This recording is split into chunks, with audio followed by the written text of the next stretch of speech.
Bonjour les amis cinéphiles. Aujourd'hui donc pour ce deuxième podcast, ce deuxième jour, on va parler d'un classique qui me tient énormément à cœur, un grand classique du western de 1954 réalisé par Nicholas Ray, le fameux Johnny Guitar, peut-être l'un de mes westerns, peut-être mon deuxième western préféré de tous les temps, juste derrière La prisonnière du désert de John Ford. C'est un film que je trouve exceptionnel, que j'ai redécouvert il y a pas très longtemps. J'étais un peu passé à côté il y a quelques années, mais je l'ai revu et j'ai pris une claque. Pour moi, c'est peut-être l'un des premiers grands films, on pourrait presque dire expressionniste, technicolor des années 50 du cinéma américain, même si le cinéma expressionniste vient du cinéma plutôt allemand.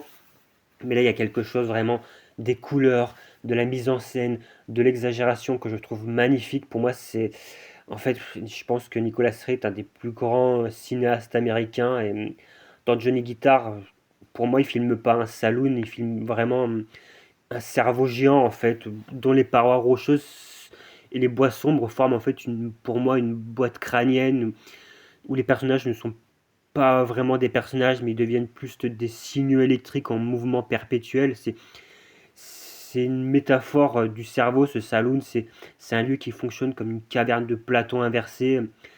Euh, le saloon encastré dans la pierre, et c'est pour moi le théâtre des ombres projeté, des pulsions des protagonistes. C'est un film que je trouve passionnant, où on a l'impression que c'est une danse perpétuelle sur, on pourrait presque dire, la conscience, et les rapports de force sont d'ailleurs totalement inversés. C'est pour ça que le film a beaucoup plu, on pourrait dire, à une certaine partie de la critique française et des cahiers du cinéma comme Godard ou Truffaut. On a ce rôle magnifique de Vienna, joué par John Crawford, qui est presque un garçon manqué, qui s'habille comme un homme pour tenir tête à l'ordre établi. C'est vraiment un grand film, un des premiers grands films féministes hollywoodiens, avec les films comme Fury de Anthony Mann avec Barbara Stanwyck, mais c'est un des plus grands rôles féminins. D'ailleurs, moi, Joan Crawford, je l'avais adoré dans le film de Michael Curtis, Le roman de Mildred Pierce, mais c'est une actrice que j'adore, et dans ce film, elle crève l'écran, mais à chaque seconde, tout est inversé, c'est d'une modernité, on comprend vraiment pourquoi ce film a été vraiment adulé par les réalisateurs contemporains. Il y a une inversion des valeurs, les gentils sont vêtus en noir, les repères moraux sont totalement brouillés.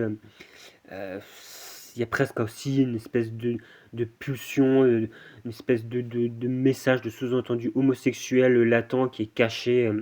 La relation entre Mercedes McCandridge et Joan Crawford, on a presque quelque chose d'une tension homosexuelle que je trouve passionnante. C'est vraiment un film, c'est le duel classique du western, et c'est plus une affaire no morale, mais c'est un affrontement des désirs refoulés, avec cette silhouette de Crawford, moi, qui me passionne, qui m'obsède, qui est d'ailleurs presque une version hantée. Elle est toujours perchée en hauteur dans ce saloon, filmée comme si elle était déjà pendue. Il y a quelque chose presque de psychanalytique que je trouve passionnant, d'une exubérance. Elle ressemble presque à une espèce de spectre dont le destin funèbre est écrit dans la verticalité du décor. Il y a quelque chose comme ça que je trouve passionnant, qui fait de ce western un western unique. C'est un espace clos où la mise en scène abandonne la psychologie classique du western classique pour se concentrer sur, par exemple, les mains, les pulsions. Ouais, les mains sont filmées comme des entités autonomes. On a l'impression qu'elles sont toujours prêtes à dégainer ou à frapper. Elles obéissent à des réflexes moteurs bien avant que la pensée intervienne. Ces mains sont vraiment terminaisons nerveuses d'un système en surtension, j'ai l'impression. Il y a quelque chose de très cérébral dans ce film, dans la forme, dans l'imagerie, ouais, qui va annoncer la modernité du cinéma moderne, euh, où en gros le corps précède l'intention, où la pulsion destructrice trouve un écho clinique dans d'autres films d'ailleurs de Nicolas Ray, comme par exemple Derrière le miroir avec James Mason, qui sous l'influence de la cortisone, il me semble c'est la cortisone dans le film en fait, voit son cerveau en gros se dérégler jusqu'à égratigner, on pourrait dire, le vernis de American Way of Life, le gentil mode de vie américain. Il va dénoncer de certaine manière, des années avant American Beauty ou Blue Velvet, cette espèce de façade du rêve américain. Et c'est vraiment quelque chose aussi de la pulsion qui réveille les secrets enfouis dans le système de vie de mode américain que je trouvais passionnant. Et on retrouve cette pulsion dans Johnny Guitar, mais aussi dans un film comme Le Violent, un autre classique de Nicolas Ray, du cinéma, du film noir, avec Humphrey Bogart, où le personnage est toujours en train d'obéir à des pulsions autodestructrices et il est toujours en train de faire du mal aux personnes qui l'entourent. Enfin, il y a quelque chose que je trouve passionnant chez Nicolas Ray, qui en fait un cinéma vraiment moderne et, euh, et qui est, je pense, un des cinéastes les plus importants en termes de forme dans le cinéma classique américain. Et je pense que tout son cinéma est une espèce d'émission de neurotransmetteurs exacerbés par le conflit des éléments, comme dans Johnny Guitar, et le feu qui dévore les structures, par exemple, du saloon à la fin, la cascade d'eau finale, où on a l'impression que les personnages à la fin, le dernier plan, ils surgissent de cette cascade d'eau comme s'ils étaient purifiés par quelque chose. D'ailleurs, je crois que c'est souvent, je ne sais pas si c'est pas Godard ou Truffaut qui disait que ce dernier plan, c'est presque le dernier plan du cinéma classique, le premier plan du cinéma moderne. Ce plan où ils sortent de la cascade d'eau, il y a quelque chose presque d'alchimie qui purifie les êtres et qui purifie les formes face à un déchaînement, au déchaînement aussi des éléments, du feu, de l'eau, du vent, de la terre, la propriété de la terre, le terrain, tout ça. Et tout ce jeu, ouais, sur les mains qui font des petits gestes, comme il y a un côté presque très bressonien, où on a cette maquette dans le saloon où le personnage va déplacer des pions, comme il déplace les pions de cette plus grande histoire. Ce personnage qui fait toujours rouler, tourner la roue d'espèce de casino très bizarre là. Quelque chose d'obsessionnel que je trouve fascinant, que j'arrive pas vraiment à expliquer, mais puis cette roche omniprésente qui finit par absorber le récit. L'humain en fait est ramené, on a l'impression, à sa dimension organique, à la structure même du saloon avec ses niveaux et ses hauteurs préfigure, on pourrait dire presque, la scène finale dans la cachette des montagnes. Il y a quelque chose qui déjà en amorce dans le saloon représente toute la scène de fin, toute la structure de l'arc narratif, du climax du film que je trouve passionnant, que j'arrive pas vraiment à expliquer, antérioriser. Je pense que c'est un film qu'il faut vivre avec les images et la couleur et plutôt que suranalyser comme je suis en train de le faire. Mais vraiment, c'est vraiment un film que j'adore. Les actrices, euh, Mercedes McGondry, d'ailleurs, qui est connue pour après avoir fait la voix du démon Pazuzu dans L'Exorciste. Il y a quelque chose presque d'annonciateur, tout ça. Toutes ces histoires aussi, toutes ces histoires, ouais. On a l'impression qu'elle est amoureuse je sais plus comment il s'appelle, le cowboy là, mais qu'elle n'arrive pas à l'admettre et qu'il y a quelque chose aussi d'enfoui en elle. On a Johnny Guitar, qui était l'acteur qui jouera dans Le Parrain, d'ailleurs, il jouera le flic corrompu dans Le Parrain. J'adore cet acteur. Enfin, c'est vraiment un film que je trouve exceptionnel, qui fonctionne vraiment comme une tension permanente qui culmine déjà en fait au début du film, mais dans les chants contre chants, avec cette scène de dialogue pour moi qui est une des plus belles scènes de dialogue et qui commence par un surcadrage entre, entre Johnny Guitar et Joan Crawford de Vienna, qui est vraiment, ils sont découpés par la mise en scène, c'est d'une simplicité folle, mais pour moi c'est vraiment un des plus beaux chants contre chants parce que il y a ce surcadrage qui sépare les êtres, après ils sont découpés par un chant contre chant, après ils sont ramenés petit à petit, ils commencent à être ensemble dans le même cadre pour finir dans un mouvement et sortir du cadre en même temps. Il y a quelque chose de vraiment magnifique que j'arrive pas à analyser, mais qui me passionne. C'est vraiment un ballet ce film. C'est vraiment une espèce ouais, de mouvement perpétuel, un peu comme dans Jules et Jim, mais quelque chose aussi de. Je pense que le film annonce aussi un petit peu un film comme Jules et Jim, mais avec ces personnages qui se synchronisent à la fin, comme dans Jules et Jim. Et cette mise en scène cerveau que j'adore. D'ailleurs, je pense tout le temps à la citation de Godard qui disait que si la peinture c'est Rossellini, le théâtre c'est Renoir et la mise en scène c'est Murnau, le cinéma c'est Nicolas Ray, et il avait totalement raison. Il y a quelque chose de totalement instinctif qui ne fonctionne que par l'enchaînement des images parce que le cinéma c'est un art de l'image en mouvement.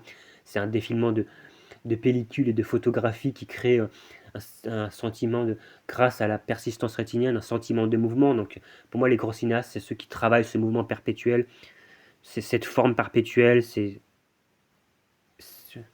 J'ai même pas parlé de la musique magnifique de Victor Young, hein. Victor Young qui fera aussi la musique de L'Homme Tranquille, de Ford, de Le Soleil brille pour tout le monde, ou Shane que j'adore aussi, L'Homme des Vallées Perdues. Puis c'est je sais pas, une musique qui m'a beaucoup, vraiment obsédé, cette mélancolie, cette espèce de tristesse qui part dans la flamboyance très hollywoodienne.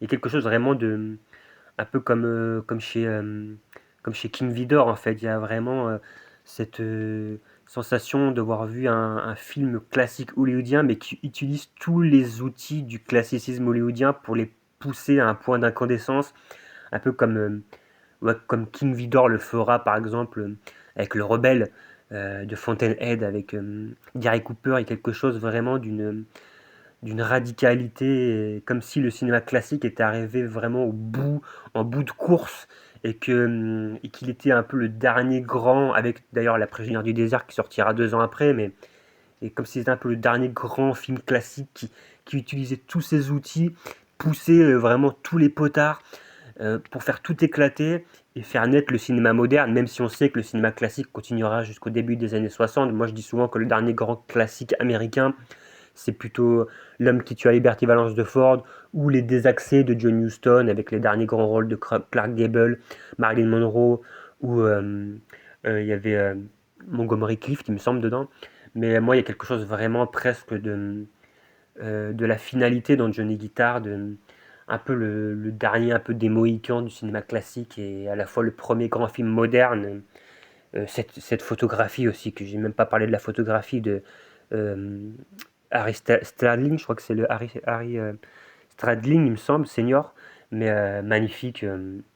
Euh, je sais plus exactement ce qu'il a fait comme film en termes de photographie. Je crois qu'il a fait d'autres films de Nicolas Ray, mais enfin bon, voilà, bref, c'est vraiment un film que je trouve passionnant, vraiment vraiment à la limite entre le cinéma moderne et le cinéma classique, comme je viens de le dire et comme je l'ai répété au moins 15 000 fois, mais donc voilà, je voulais vraiment parler de ce film-là, de cette espèce de cerveau géant, cette quintessence du western classique. Et c'est presque ce film pré-Nouvelle Hollywood. Je pense qu'en fait, La Prisonnière du désert, c'est presque le premier film du Nouvel Hollywood, là où Johnny Guitar serait presque le premier film de la nouvelle vague française.